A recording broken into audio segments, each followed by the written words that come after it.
When a historic Arctic vortex erased every $5,000 timber barn in the valley, only one chimney was still throwing warm smoke into the freezing sky. It belonged to a small cabin built directly into a sheer volcanic cliff face, a home everyone had sworn was a suicidal death trap. While the county's wealthiest men huddled in frozen ruins at 40 below, they had no choice but to crawl through 10 feet of snow toward the very cliff hole they had tried to condemn. 7 months before the sky above Silver Creek, Montana territory flattened into the color of cold iron, May 1891 arrived with the bustling, hopeful rhythm of a spring land boom. In the crowded town hall, survey maps were spread across long trestle tables as homesteaders and cattlemen squabbled over the choice parcels of the basin. Everyone wanted the fertile riverland along Silver Creek, flat, black soil with easy access to water and thick timber stands.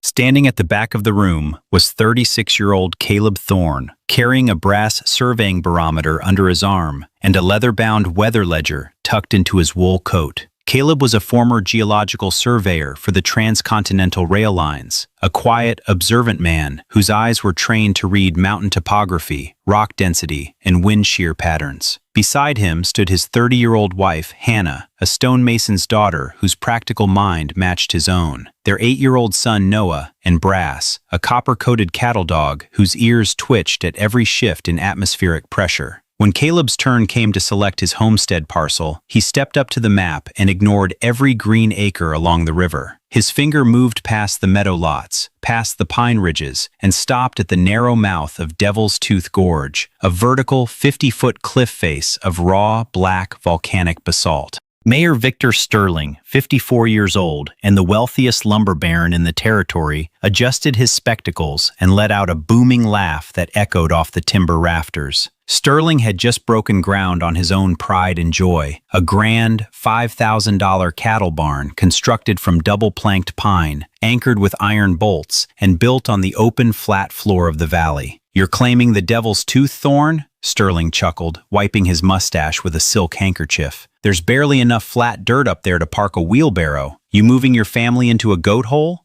Barnabas Finch, the town's 52-year-old master carpenter, stepped forward, shaking his head with professional contempt. "It's worse than foolish, Victor," Finch declared, pointing at the map. "Wood placed directly against a cold basalt cliff absorbs subterranean dampness. In winter, that stone will freeze, trap moisture inside the timber seams, and rot his frame into a wet grave within 2 seasons. The man's building a suicidal death trap."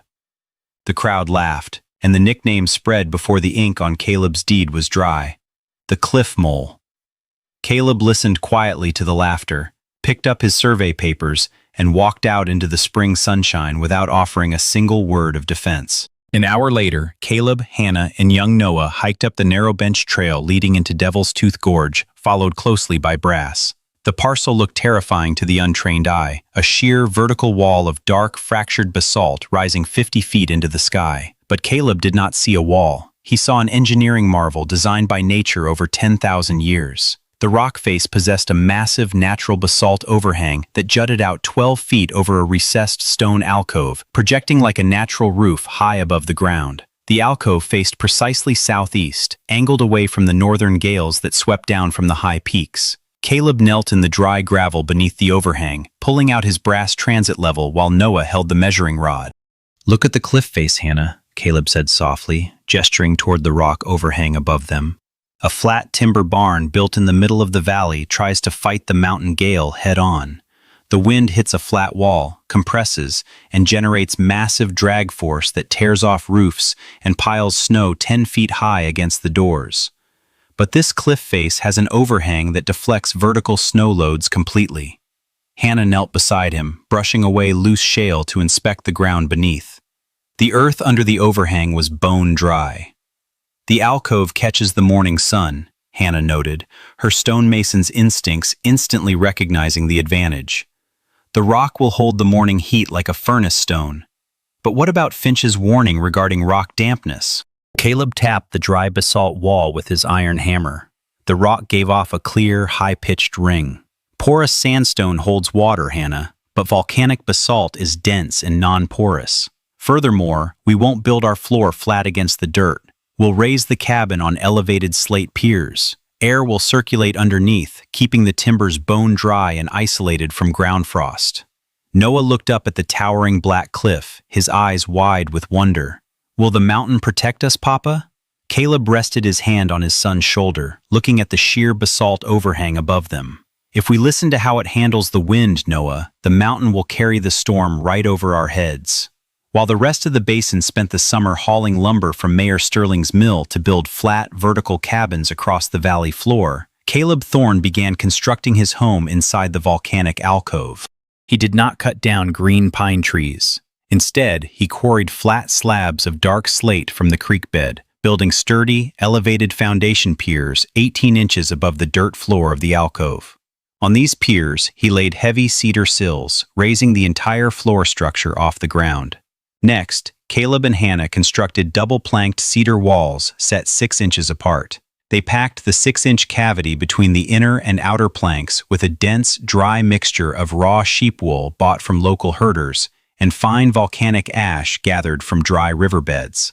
The wool trapped millions of tiny air pockets, while the silica-rich ash acted as a natural fireproof barrier and moisture barrier. Above the cabin roof, 12 feet of open space remained beneath the massive basalt overhang. Snow falling from the sky hit the upper cliff, slid across the natural rock roof, and plunged into the deep ravine 50 yards away, never touching the cabin roof at all. By late autumn, a tight, beautiful, 2-room cedar cabin sat completely enclosed within the volcanic basalt recess, looking like a jewel set into a dark iron ring. Mayor Sterling rode past the mouth of the gorge one frosty afternoon, looking up at the structure from his carriage. "Still hiding in your rock hole, Thorne?" Sterling shouted with a sneer. "We'll see who's laughing when the first Arctic whiteout seals that gorge like a tomb." Caleb stood on his elevated slate porch, his brass barometer in his hand, his dark eyes calm and steady as he looked down at the wealthy lumber baron. He made no reply. He simply turned back to his ledger, recorded the evening barometric pressure, and closed the book. The storm was coming, and nature was preparing to deliver a lesson that no amount of money could buy. October brought sharp night frosts to the Montana Territory, turning the high aspen groves to brilliant gold and coating the valley grass in silver before dawn. While the rest of the basin watched the gathering clouds with growing unease, Caleb Thorne continued his quiet, methodical refinements inside the volcanic alcove. In town, Mayor Victor Sterling's frustration was turning into dark resentment. The sight of Caleb's cliff cabin sitting intact and dry had become a source of embarrassment for the lumber baron. Settlers buying pine lumber from Sterling's mill were asking why a cliff hole used no framing studs and stayed warmer than their own homes. Sterling was not a man to tolerate a poor surveyor proving him wrong. Late in October, he filed an emergency legal petition with the territorial magistrate, claiming that Caleb's cabin was built under an unstable rock face, creating a public safety hazard that threatened downstream claims. To enforce the petition, Sterling sent the county land surveyor and 2 heavy-built sawmill hands up Devil's Tooth Gorge in a stout wooden surveying wagon. Their instructions were clear: survey the cliff, declare the overhang an imminent landslide risk, and serve Caleb with an immediate order of eviction. The men arrived at the mouth of the gorge late on a rainy Tuesday afternoon. The county surveyor stood beside his wagon on the narrow trail, holding a measuring chain, shouting up at Caleb's elevated porch that the property was under legal review. "You're squatting under a death trap, Thorne," the surveyor called out over the sound of rain. "This overhang is shale fractured. One heavy freeze and this whole cliff will collapse and crush you in your sleep." Caleb stood on his slate porch, holding his brass barometer, his dark eyes calm as he looked down at the men. "The basalt hasn't moved in 10,000 years, mister. I suggest you move your wagon off the trail." Before the surveyor could reply, nature delivered an unexpected demonstration of physical dynamics.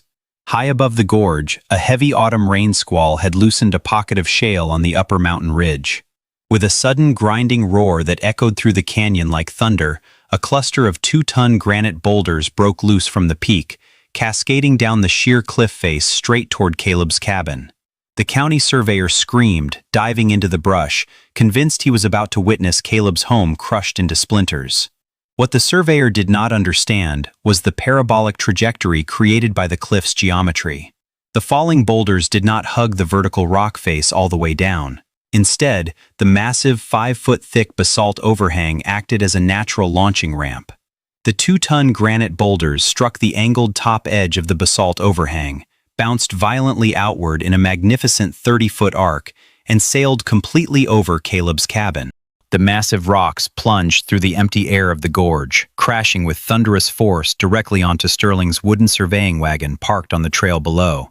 The heavy oak wagon wheels shattered into splinters, the iron axle snapped like a dry twig, and the wagon frame was flattened into a pile of crushed timber beneath 40 tons of tumbled stone. Caleb's cabin did not vibrate an inch.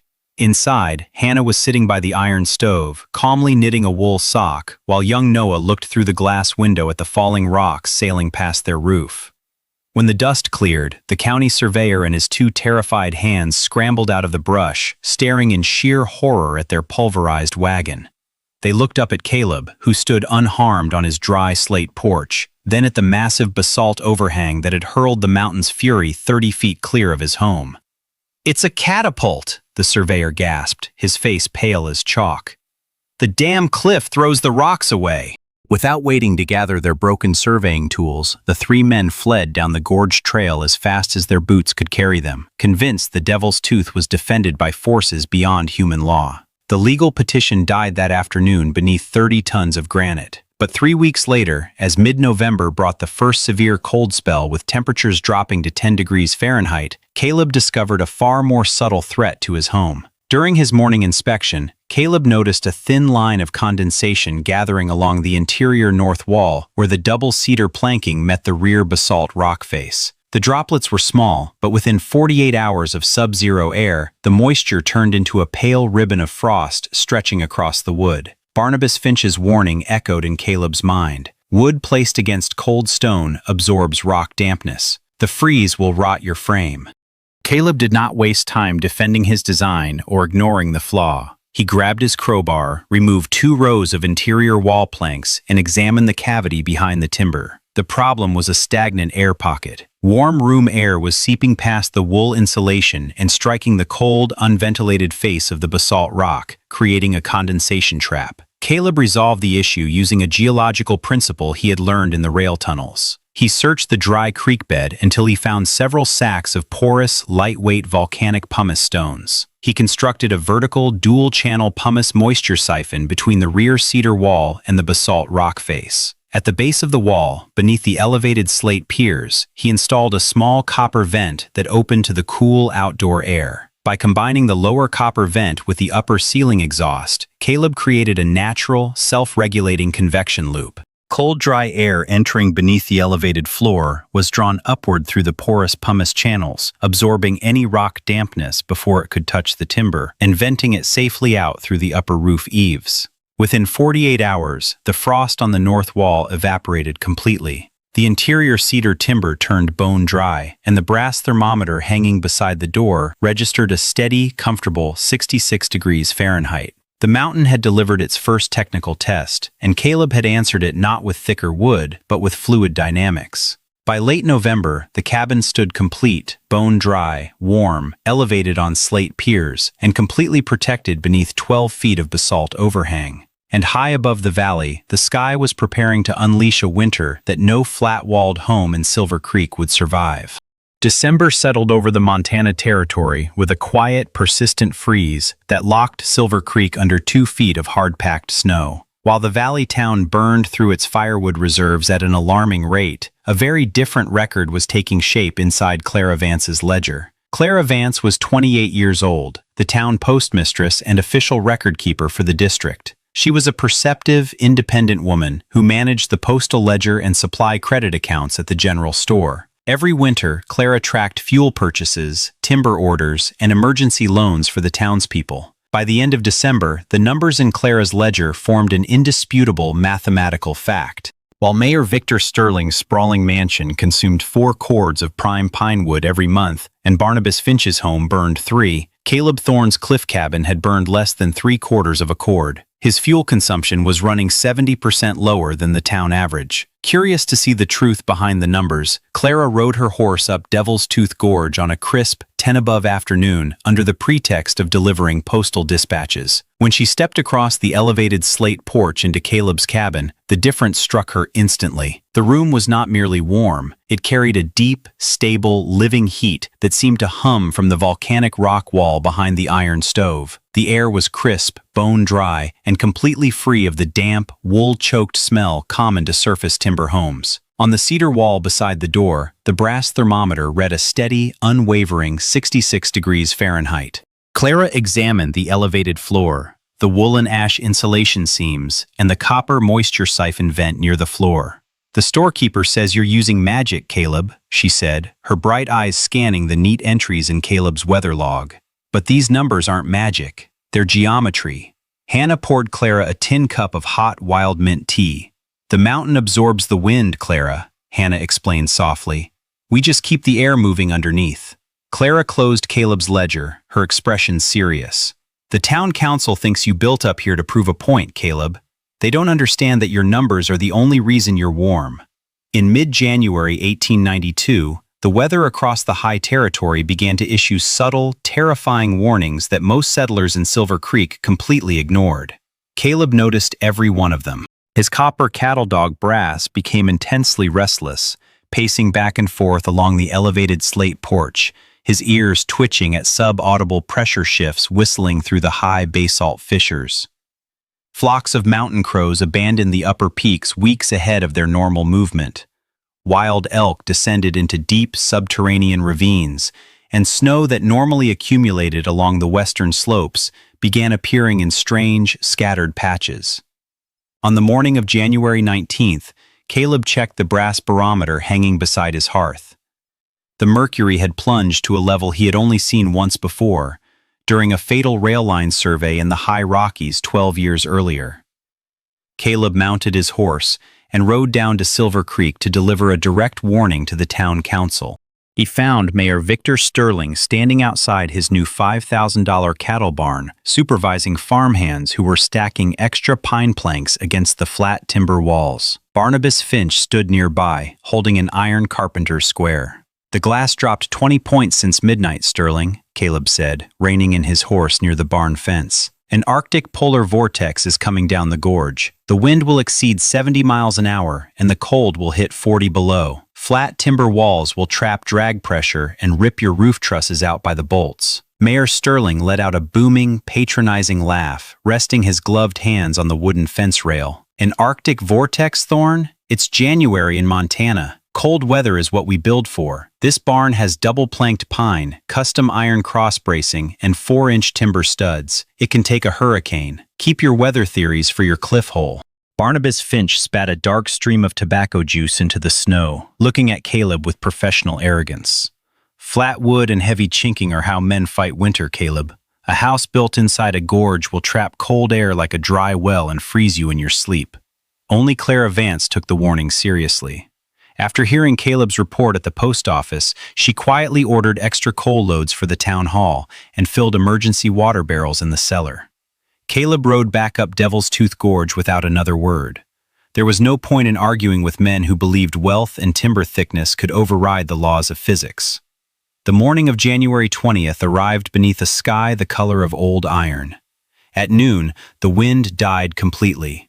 The air turned dead, motionless, and heavy as lead, holding that terrifying metallic scent that old mountain men called the held breath. High inside Devil's Tooth Gorge, Caleb, Hannah, and young Noah completed their final preparations. They checked the copper moisture vents, checked the iron latches on the double cedar door, and stacked dry split pine knots near the iron stove. Standing on his elevated slate porch, Caleb looked down at the valley of Silver Creek, where thin columns of blue smoke were rising straight up from dozens of timber chimneys into the dead, frozen air.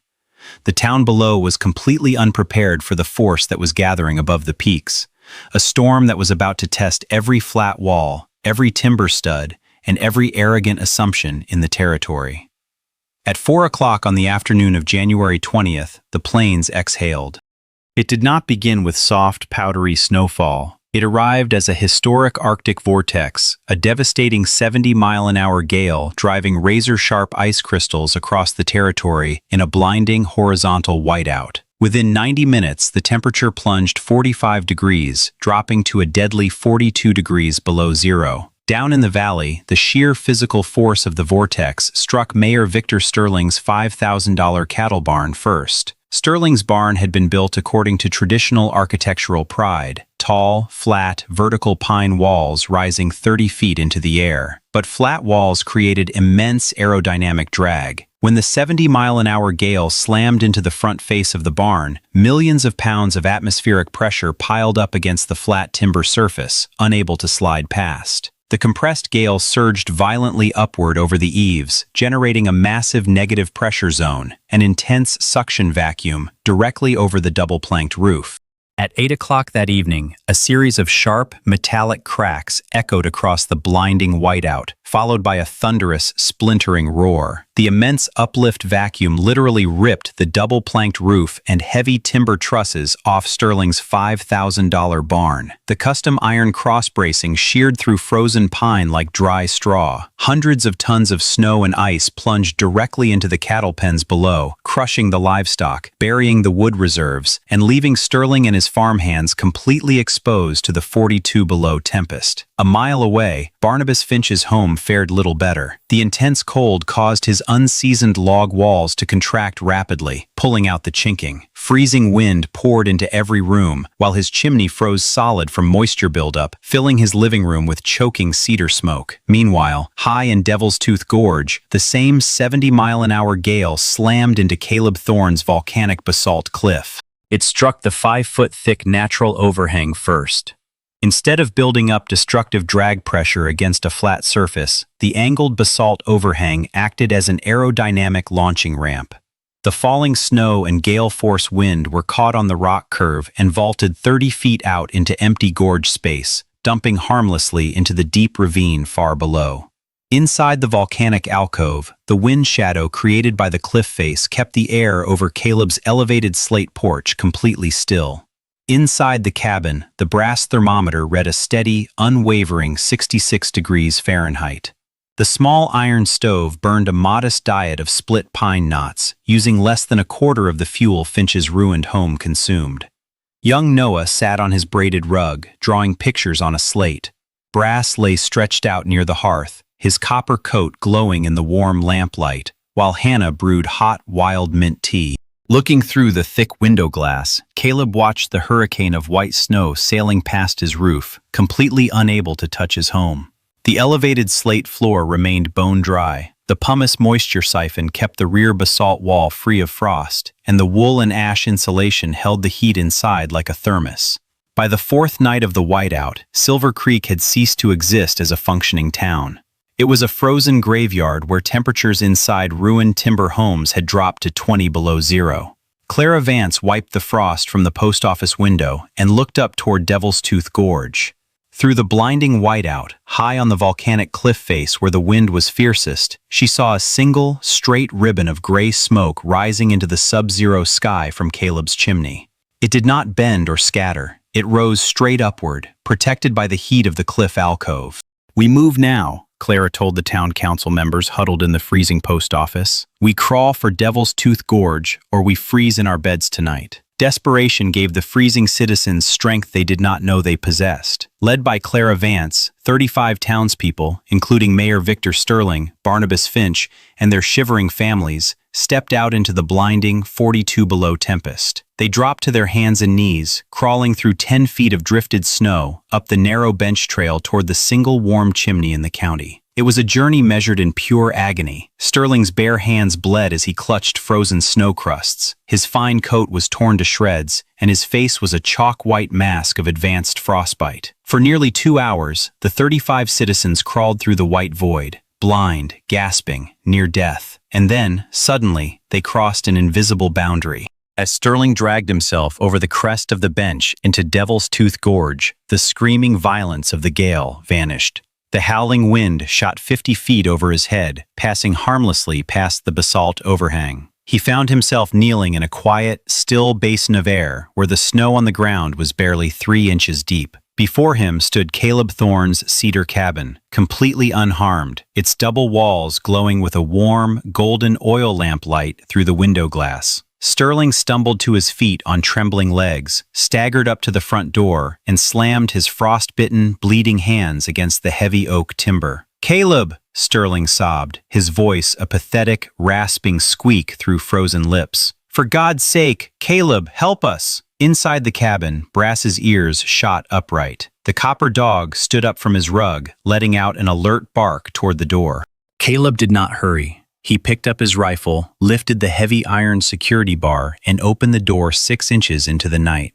The warm, 66-degree air from inside the room spilled out into the cold like a golden wave. Kneeling in the shallow snow on his threshold was Mayor Victor Sterling, stripped of every shred of his former arrogance. Behind him, Barnabas Finch and 33 freezing townspeople were huddled in the quiet zone beneath the cliff overhang. "Mercy, Caleb," Sterling wept, holding up his bleeding, frost-blackened hands in open supplication. "Let us in. We're freezing to death." Caleb stood on his dry, warm slate threshold, holding his rifle in the crook of his arm, looking down at the man who had called his home a goat hole, who had tried to condemn his land, and who had scoffed at his warnings. Before Caleb could speak, Clara Vance stepped forward from the crowd, holding Caleb's official weather ledger. She held the book up in the lantern light and read the numbers aloud to the shivering citizens. Caleb Thorne's home burned less than 3/4 of a cord of wood this month, while holding a steady 66 degrees, Clara declared, her voice ringing clearly across the quiet gorge. While your $5,000 timber barns collapsed, this cliff alcove kept a family warm at 40 below. Sterling and Finch lowered their heads into the snow, weeping in open shame and remorse. "We were wrong, Caleb," Sterling sobbed. "God help us, we were wrong. We'll pay whatever you ask. Just save our families." Caleb lowered his rifle, stepped back from the threshold, and opened his double cedar door wide to the freezing crowd. "Hannah!" Caleb called out quietly over his shoulder as he helped haul the semi-conscious townspeople across the doorway. "Put the big kettle on the stove and fetch the dry wool blankets. We have guests." The historic Arctic vortex finally released its grip on the Montana territory on the morning of January 25th. When the sun broke over the high granite peaks for the first time in 5 days, it revealed a Silver Creek Valley that had been entirely rewritten by the storm. The sky was a dazzling pale blue, and the air was deathly still. 10 feet of wind-carved snow buried the valley floor, but inside Devil's Tooth Gorge, the aerodynamic shape of the volcanic overhang had done its work. The elevated slate porch remained clear, and the cedar cabin stood dry, warm, and unharmed beneath the mountain sun. Throughout the basin, the cost of architectural arrogance was tallied in heavy losses. Down at Mayor Sterling's claim, his grand $5,000 cattle barn existed only as a splintered, snow-filled shell resting in a mound of debris. More than 80% of the flat-walled timber homes in town had suffered catastrophic roof collapses or frozen interiors. Yet inside Caleb Thorne's cliff cabin, 38 people woke to the warm morning light streaming through the clean glass windows. Mayor Victor Sterling, Barnabas Finch, and 33 townspeople sat around Caleb's cedar table, drinking hot wild mint tea and eating bowls of warm porridge prepared by Hannah and Clara Vance. None of them carried the arrogance they had brought to the valley months earlier. Their frostbitten fingers were dressed with pine salve provided by Hannah. Their clothes were dry, and their eyes carried the quiet, humbled look of people who had faced death and survived only by another's wisdom. Barnabas Finch walked outside shortly after breakfast, his boots crunching softly in the shallow snow on the elevated slate porch. He stood beneath the 12-foot basalt overhang, staring up at the natural launching ramp where 2-ton boulders and 60-mile-an-hour snow loads had been hurled 30 feet clear of the roof. The master carpenter pulled an iron hammer from his belt and tapped the cedar frame where it met the rear rock wall. The wood gave off a clear, solid ring, completely dry, tight, and free of ground frost. Caleb walked out beside him, holding a wooden shovel, Brass trotting close to his knees. Finch looked at the elevated slate piers beneath the floor, then at the copper moisture siphon vent, and shook his head in profound disbelief. "I spent 30 years telling men that pine boards, 4-inch studs, and flat walls were the only way to fight a Montana winter, Caleb," Finch said, his voice low, stripped of all former pride. "I called this place a goat hole and a death trap. I was a fool. You built a sanctuary where the mountain carries the storm away." Caleb looked at the master builder, his dark eyes calm and steady. "It wasn't magic, Finch. It was geometry. The mountain absorbs the wind if you give it somewhere else to go." Finch reached into his coat pocket, pulled out his leather notebook, and opened a pencil. "Teach me the measurements, Caleb. Show me how high you set the slate piers, how much wool and ash you packed into the walls, and how you set the pumice moisture siphon." Caleb smiled quietly. Together, the two men stood on the slate porch for 2 hours as Caleb explained the elevated pier heights, the wool and ash insulation ratios, and the fluid dynamics that transformed a vertical cliff face into a thermal fortress. When rescue sleds arrived from town later that afternoon, Mayor Victor Sterling stepped onto the snow and publicly announced that Caleb Thorne was appointed Chief Architectural Engineer for the Silver Creek District. Sterling promised full public funding to rebuild the town hall, the schoolhouse, and every destroyed homestead using Caleb's elevated slate piers, double-planked wool insulation, and topographical wind shadow design. Sterling never rebuilt his $5,000 flat cattle barn. Broken in spirit and humbled by the storm, he repaired a modest stone and alcove cottage near the gorge ridge, living quietly on his remaining acreage, his former arrogance forever cured by the night he crawled through the snow. Spring returned to Silver Creek in the Montana Territory in early May of 1892, sweeping away the long Arctic darkness with warm Chinook winds and brilliant mountain sunshine. Snow retreated rapidly up the volcanic slopes. Silver streams of meltwater rushed down Devil's Tooth Gorge, and wild blue prairie flax bloomed across the valley floor. The Silver Creek Basin, once a frozen wasteland of ruined timber and broken promises, began the slow, necessary work of rebuilding. But the town did not rebuild the way it had before. When the new construction began that spring, settlers and ranchers did not line up at the timber mills to buy thin pine planks for flat vertical walls. Instead, long lines of horse-drawn wagons creaked up the winding bench trail to Caleb Thorne's claim. Builders, mason apprentices, and homesteaders from 3 counties arrived at the gorge, not to mock, but with sketch pads, transit levels, and notebooks, eager to learn the principles of topographical architecture. Caleb, Hannah, and Barnabas Finch turned no one away. Together, they stood on the elevated slate porch beneath the basalt overhang, teaching every family in the territory how to read rock formations, how to calculate parabolic rockfall trajectories, and how to install dual-shaft pumice moisture siphons. Caleb showed them how raising a floor 18 inches on slate piers allows dry mountain air to circulate beneath the timbers, preventing ground frost, and how double-planked cedar walls packed with raw wool and volcanic ash hold indoor heat like a thermos. He shared the barometric charts and fuel records from his weather ledger, proving that a home built in harmony with nature requires less than a third of the wood traditional cabins burn. Under Caleb's direction, the new Silver Creek Town Hall, the district schoolhouse, and dozens of new homesteads were constructed into natural rock recesses with elevated stone foundations. Across the Montana Territory, these cliff-shielded stone chambers became standard winter construction for mountain homesteads, recorded in territorial survey maps and land office ledgers under a permanent, respected name, the Cliff Alcoves. Caleb's geological surveying business became the most vital enterprise in the district. The territorial government appointed him chief civil surveyor for the northern mountain passes, where he designed wind shadow snowsheds and protected railway stations across the Continental Divide. Clara Vance published her official district weather and supply ledger, documenting the 1892 Arctic vortex. Her detailed records prove beyond a shadow of a doubt that Caleb's topographical design had saved 38 lives while reducing fuel consumption by 70%. Her published report became a mandatory textbook for frontier land surveyors throughout the Pacific Northwest. Years rolled by across the high territory, bringing prosperous harvests and quiet peace to Devil's Tooth Gorge. Noah grew into a brilliant young geological surveyor, attending the Territorial University and following his father's footsteps across the Rocky Mountains, mapping avalanche corridors and teaching future generations how to build in harmony with nature. Brass, the faithful copper cattle dog, lived out his long life resting comfortably in the warm, windless sunlight on the elevated slate porch, his eyes watching over the gorge he had helped guard through the Great Whiteout.